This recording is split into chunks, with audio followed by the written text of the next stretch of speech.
Hello, Nick Westergaard here with Brand Driven Digital, joined today by Joe Chernov, VP of Content at Hubspot, who is one of our many great speakers at this fall's upcoming Social Brand Forum. And Joe has also been laboring tirelessly over a new report on its way out called The State of Inbound that he's going to share with all of us, and wanted to give you a bit of a preview, a little bit about Joe, about that report, and about what you're going to learn at Social Brand Forum 2014. Joe, welcome. Thank you. Now that is a radio voice. Wow. I've been told I switch into this voice, and that I don't normally. I hear it all up here, so I don't know. Yeah, you're like Wolfman Jack of marketing. Now that I need on a business card, and then I need to find someone that wants to hire the Wolfman Jack of marketing. But I have a feeling I'd have to face off against Tom Webster somewhere in there. So oh yeah, good. I'm just going to I'll just cede that one. But no, we are honored to have you with us here in Iowa. Here in just I guess by the time this video is up, about a week and a half. So, is it your first trip to Iowa? It is my first trip to Iowa. But look, Iowa was a selling point for me. I mean, everything is in Las Vegas or New York or San Francisco. To go to a part of the country that wouldn't normally occur to you to go to is a draw. I got to find something in Kansas City too.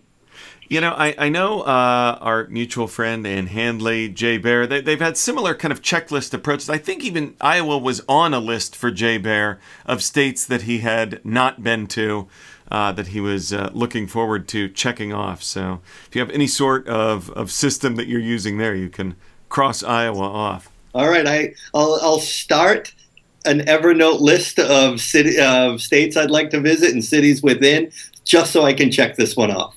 Awesome. So you will be coming to Iowa on the heels of HubSpot's mega event Inbound, where you're presenting on the state of inbound at Inbound. It's 2 degrees of meta. It is. You know, that is the place, of course, where you would release the state of inbound, would be at Inbound. But has eaten its tail. Exactly. Yeah, it's just nice and cyclical. So, for those that don't know, I mean, if you were going to give the elevator pitch on the state of inbound, what would that be? The state of inbound is good. I think there was a time that running inbound was a strategic advantage. That time's passed. I think you are at a disadvantage if you're not running inbound right now. The companies we surveyed, only half of whom had a material connection to HubSpot. A lawyer didn't tell me to say that. By material connection, I mean, though there is a safe harbor statement in the presentation. Basically, only half of the audience is either HubSpot customers or HubSpot partners. Nevertheless, 87% of the respondents are running inbound marketing in their company. So, I mean, if you're not in that group, you're up against it. Well, and you talk a bit about, you know, who was surveyed too, because I know that there's so much data flying around out there, and I know you guys have done a pretty comprehensive job here. Yeah, we surveyed 10 people, and and they all agreed. They did it right in their living room while I sat there and handed them free stuff. No, we surveyed about 3,600 people. Well, we surveyed more than that, but 3,570 people completed the 49-question survey, and it took them on average of 11 minutes. So it was a fairly comprehensive survey. Most, I think it's like 78% were in North America. Next up was Western Europe. 69% were practitioners, and 31% were leaders. So it was fairly balanced. There was a great balance. The healthiest distribution was in company size. It was fairly evenly distributed across company sizes. I feel pretty good about the scope of the survey.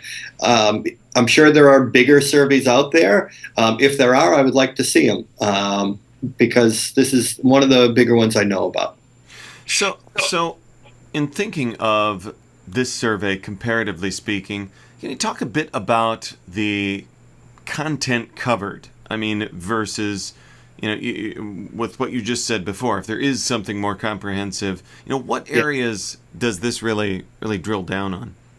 I mean, arguably too many, because it was pretty hard to like, when you're at 49 questions with 3,600 people completing them, and each question had maybe a pick list of, on average, 6 items, and then you pivot the data against data in other questions, it can become unruly really quickly. And you can find yourself like making weird correlations. And like there's some funny charts out there, like the number of people who die tangled in bed sheets positively correlates to ski resort revenue, right? Like we didn't want to do some spurious correlation like that. So all packaged up in a neat infographic too. Yeah. I'll call my designers. No, it was fairly distributed. It was everything from what's the difference between inbound marketing and content marketing, which was a question I had a personal interest in, and that's why it appeared in there, all the way down to like, how much does it cost for you to source a lead through social media? Wow. Now, the latter, when we got really into the unit economics of leads, the data was so variable that we couldn't even use it. I don't think marketers really know the answers to those questions, but we got some great stuff when it came to asking like, what are your biggest marketing challenges next year? And then pivoting that data on like marketing leaders versus marketing practitioners to check for how aligned organizations are internally. That's the stuff that we spent most of the time focused on because that's the stuff that we felt like we could give some guidance around. Yeah, and I think, the best research, like you said, has those applicable insights. So are there some examples of things that people can pluck out of the research and change what they're doing, how they're marketing today? Yeah, there's in the presentation I have like the world's most simple, it's embarrassingly simple diagram where there are like basically 3 things marketers need to do to create a virtuous cycle. And as goofy and simplistic as it is, I believe it. And the report kind of proves it. Report bears it out, I should say. And it's measure ROI. Right now, I don't even care if you achieve it or not. Start measuring it. You're going to need a baseline. And by virtue of the fact that you're measuring it, that alone positively correlates to achieving it.